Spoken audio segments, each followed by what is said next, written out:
Christ is our victory. Daily meditations on great texts from the Book of Books. October 10th. What is your occupation? Then said they unto him, Tell us, we pray thee, for whose cause this evil is upon us. What is thine occupation, and whence comest thou? What is thy country, and of what people art thou? Jonah 1:8. This must have been an embarrassing question for Jonah when the sailors asked his occupation. Here was a prophet of God fleeing from his duty. He was entrusted with a message from heaven but refused to deliver it.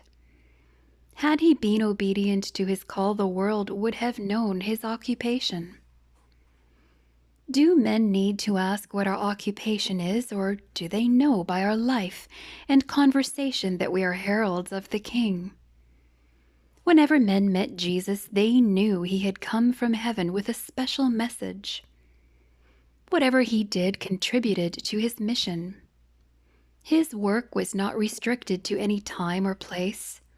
His compassion knew no limit. If we were possessed of such a sense of mission, life for us would take on a new meaning. If we could only grasp the urgency of our task, how differently we would relate ourselves to the work. Every soul whom we meet would appear to us as a candidate for heaven. We would work with all our strength to spread to all the good news of salvation. This would be the all-consuming passion of our lives. Many of us are spiritually asleep.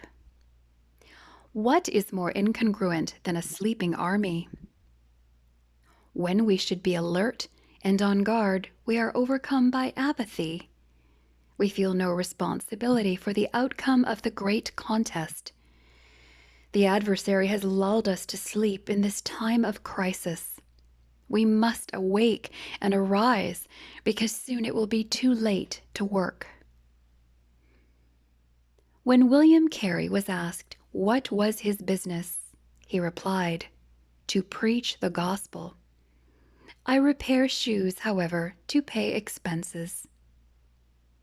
It was this sense of responsibility to the supreme task that impelled him to leave his all and give his life as a missionary.